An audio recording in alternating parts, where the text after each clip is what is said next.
Purnama saya nggak pernah sepedahan, jadi saya paksa yang sepedahan ketemuin saya di sini.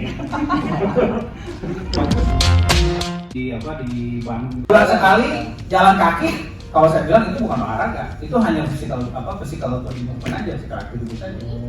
Olahraga itu harus terencana. Jadi harus direncanakan sebenarnya olahraga itu tujuannya buat apa, gitu kan? Kemudian terstruktur itu apa yang mau dilatih? Karena beda-beda, ada kita mau melatih muscle, kita mau melatih kesehatan jantung, aerobik, non aerobik kan banyak ya. Jadi kita harus tujuannya apa sih olahraga gitu. Repetitif dan satu lagi repetitif. Itu berulang karena exercise itu membutuhkan itu, bukan hanya cuma sekali saja. Nah, hasilnya adalah dari exercise yang diharapkan adalah ini yang ketiga, physical fitness. Jadi exercise dibandingkan lari, lari itu sama sebenarnya aerobik, tapi dia high impact disebutnya karena banyak sekali muscle yang injured sebenarnya dalam kegiatan lari. Kalau sepeda itu injurinya rendah. Ada yang pernah injuri nggak? Kecuali jangan ngomongin jatuh kayak Pak Didi kemarin, kalau itu injuri karena jatuh. Tapi kalau tidak ada kegiatan apapun, jarang sekali kita sakit-sakit badan atau muscle atau stretch dan lain-lain. Karena memang low impact sebenarnya. Dan itu memang akhirnya yang tujuan olahraga banyaknya dipakai adalah untuk aerobik sebenarnya. Dibandingkan aerobik itu kegiatan-kegiatan olahraga yang melatih jantung ya, pernapasan, kardiovaskuler lah sebutnya. Dan dibanding lari, yaitu saya bilang lari itu injurinya lebih banyak dibanding sepeda. Ya apalagi lutut gitu kan, kemudian muscle dan lain-lain. Meskipun low impact ya. Cycling use all the major muscle groups as you pedal. Jadi meskipun low impact, semua muscle-nya ikut sebenarnya. Jangan salah, sepeda itu melatih core. Kenapa? Karena dia harus balancing sebenarnya.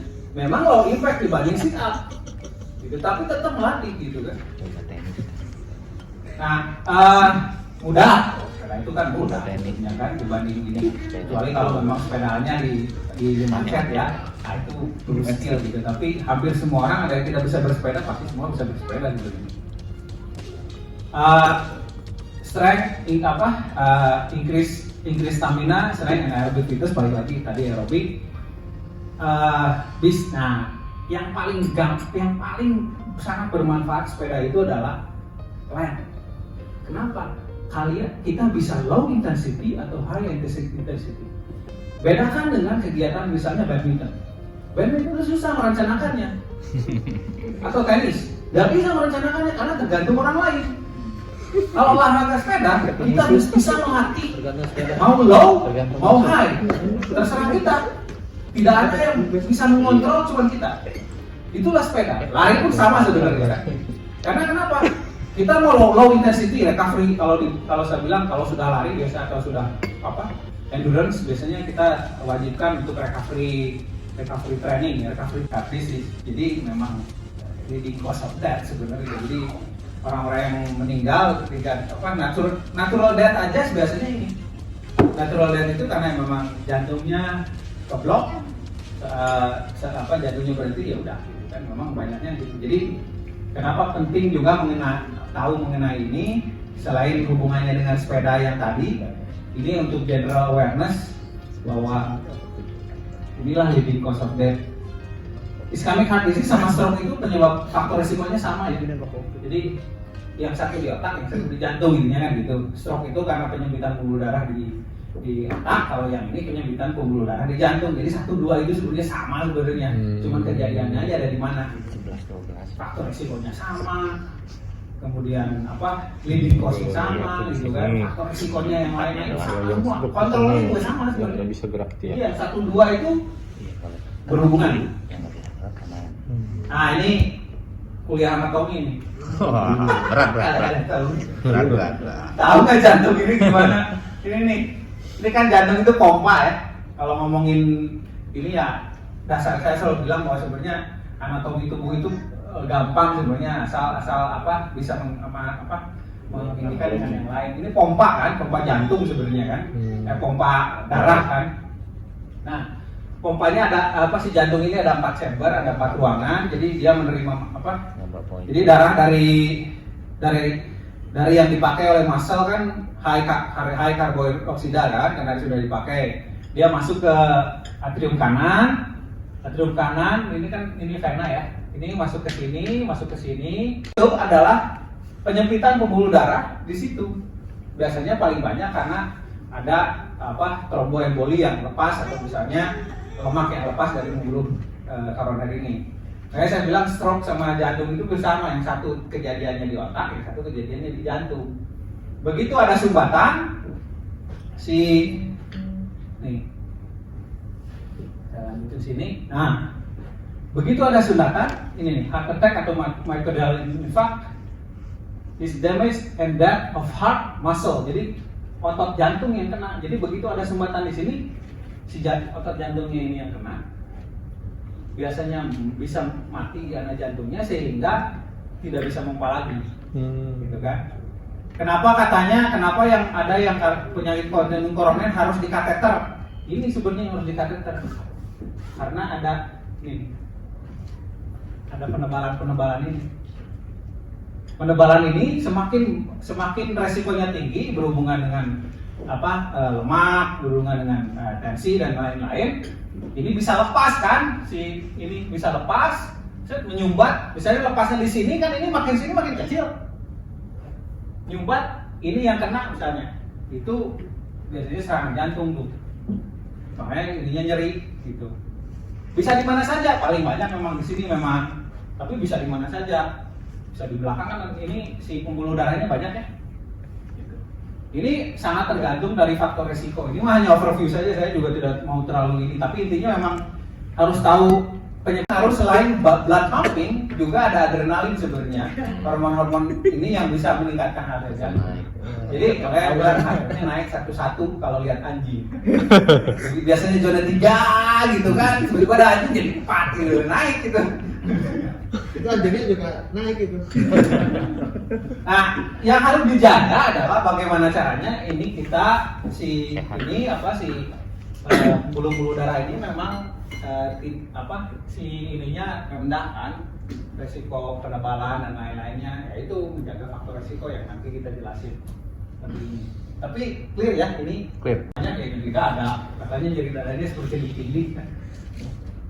Jadi nyeri dada hebat seperti ditindih. Jantung nggak tahu kan sebelah kiri ya. Nanti iya. sebelah kanan. Jangan salah, itu sebelah kanan ya. Dulu sih kanan. Ada beberapa Udah pindah ya. Sebenarnya, tapi itu kelainan kongenital. Nah, kelainan 99,9% emang kiri. Ada 2 jantung. Bisa hanya jaw pain, ada juga katanya anak-anak mau ada liver pain katanya. Ada yang sampai sakit gigi tapi hebat sekali, ada juga. Tapi yang paling besar, ada yang paling banyak ya chest pain. Terus mau muntah atau mual, bisa juga. Misalnya banyak juga katanya disebut angin duduk kan. Iya. Nah, itu apa tuh? Chest pain itu tuh angin duduk itu serangan jantung, tapi dia serangan jantungnya si ininya di belakang. Kalau di belakang sini si ininya kesannya dari ini kan dekat ke lambung ya. Nah, biasanya nyerinya seperti nyeri lambung, padahal dia heart attack, tapi heart attacknya ada di sini. Pembuluh. Memang kejadiannya lebih kecil dibanding yang di sini, karena ini yang paling besar sebenarnya. Nah, tapi makanya kalau tiba-tiba jadi hebat dan lain-lain, kalau kita punya faktor resiko, singkirkan dulu yang itu sebenarnya. Kayak angin duduk serangan jantung di posterior, sebutnya posterior, di belakang. Dan karena memang dia si jantungnya di belakang, jadi kesannya nyerinya ke lambung. Tapi rata-rata memang dengan chest pain juga. Lagi selain itu juga ada katanya karena ada river pain itu nyerinya seperti ditindih batu, dan kemudian ada nyeri menyebar ke tangan kiri. Jadi tangan kirinya nyeri juga. Itu karena sebenarnya awalnya di sini river pain disebutnya itu. Jadi karena dia di pusat sesuatu, nyerinya ada di sini tapi kerasanya di yang lain.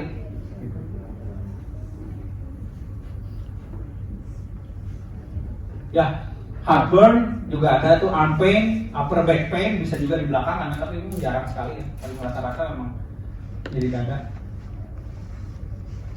Ada gejala sebelum dipindah, Dok? Hah? Kesemutan yang Ya, kesemutan bisa, tapi harus ada nyerinya dulu. harus ada. Nah, jadi Kalau kesemutan yang biasa, kalau kesemutan biasa biasanya bukan ke arah situ. Jadi nyeri dadanya itu kan nyeri dada bisa dari yang lain, tapi kalau nyeri dada biasanya dengan ada serangan ke jantung, itu nyeri dadanya dengan apa? Nyeri menjalar ke sini, Pak. Ke kiri. Oh. Jujur ke harus dimulai dari sini. Iya. Kalau kesemutan aja, Kalau kesemutan aja kemungkinan bukan dari serangan. itu kelamaan megang stand. Ya, kalau nggak ada stand kesemutan dong. Kalau nyeri dada doang, tapi nggak kesini berarti bukan ya? Bisa juga. Bisa juga. Tanpa itu. Tapi rata-rata memang paling banyak.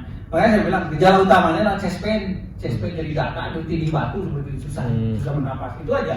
Itu gejala paling yang harus di ini aja. Sampai susah napas gitu. Hmm. Itu berapa lama tuh dari mulai merasakan nyeri kecil sampai susah napas itu biasanya berapa lama tuh? Tergantung blockage-nya. Kalau blockage-nya tinggi bisa dalam ini langsung pain, langsung si jantungnya langsung fibril kan, langsung selesai. Oke, dia sudah mulai di awal-awal baik, dia mulai merokok lagi. Rokoknya hebat lagi, begadang lagi, makan ini lagi. Saya bilang hati-hati loh, karena dia selalu bilang saya sudah berolahraga. Saya bilang nggak bisa, olahraga hanya satu ininya ada faktor resiko yang harus diini. Saya bilang karena kalau sudah kena serangan jantung, resikonya dibanding orang yang belum kena ya resikonya lebih tinggi lah, 2-3 kali lipat resikonya. Jadi kalau orang sehat aja harus mengurangi faktor resiko, apalagi yang sudah kena gitu kan. Tapi kan kadang-kadang kita tidak komprehensif gitu kan preventionnya. Hanya satu saja, padahal saya bilang jangan cuma olahraga, karena olahraga untuk beberapa orang malah meningkatkan resiko. Tadi balik lagi, nanti saya jelasin. Ya. Belum merokok itu nggak bagus ya, Pak? Ya. Saya harus jujur. Diabetes mellitus, smoking, high blood pressure, high blood cholesterol. Ini bisa dikontrol nih. Semua bisa dikontrol, yang hitam ini nggak bisa. High blood pressure bisa dikontrol dengan physical activity, bisa nanti ada jurnalnya saya kirim. Cycling itu berapa persen mengurangi di faktor resiko ini. Ya, tapi nggak usah di sini lah, baca aja. Oke, lanjut.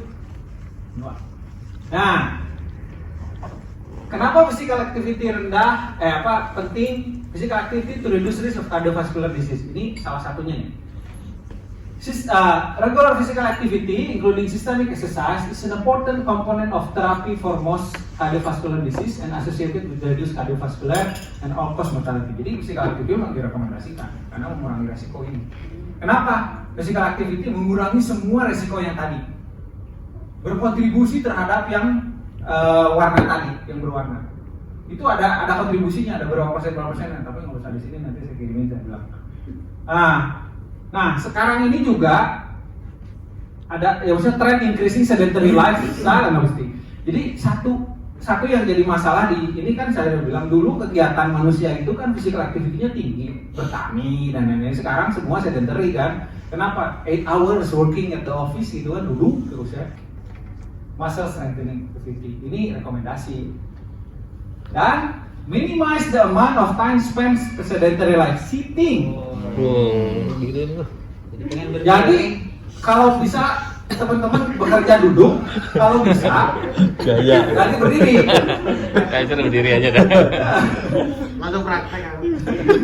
Citraan. Nanti ada dirinya. Jadi nanti berdiri. Kalau saya di kantor saya memang saya bilang itu semua policy kan. Saya bilang karena bagian dari ini, saya bilang semua harus bisa dinaikin. Kenapa? Karena kalau tidak bisa dinaikin gimana caranya mau berdiri gitu kan? Ya udah, jadi si mejanya bisa dinaikin, orang bisa berdiri gitu. Paksa berdiri ya. Lanjut. Nah, ini nih paling gampang ini. Ini aja pakai. At least 30 minutes moderate intensity aerobic activity 5 days per week for at least 150 minutes. Ini nanti saya kirimin aja ininya. Gambarnya anjingnya tuh, Asis. Atau vigorous aerobic activity 25 minutes 3 days a week 75 minutes. Moderate intensity. Apa sih yang moderate, apa yang vigorous ya? Nanti beraga heart rate nanti. zona-zonanya. Rule of thumb. As rule of thumb, person doing moderate intensity aerobic activity can talk. Moderate activity itu kalau lari bisa ngobrol. Gimana? Tapi kalau begitu vigorous, Nggak bisa nyanyi. nah, ya itu nggak bisa nyanyi. Kalau masih bisa nyanyi berarti intensitinya masih rendah katanya. Aduh. Kalau udah nggak bisa nyanyi udah masuk ke vigorous. Kalau nggak bisa ngomong udah masuk ke vigorous. Kalau sepedaan masih bisa ngobrol itu bagus itu, berarti moderate intensity itu. Tapi kalau nyanyi-nyanyi, wah berarti kurang. Gitu. Ngede itu. Jadi paling gampang itulah rule of thumb-nya, moderate sama vigorous itu. Gitu. Kalau begitu lari atau jalan kaki jangan terlalu ini karena jalan kaki itu biasanya zonanya zona 1 kan. Oke, nggak ada pertanyaan kan? Lanjut ya.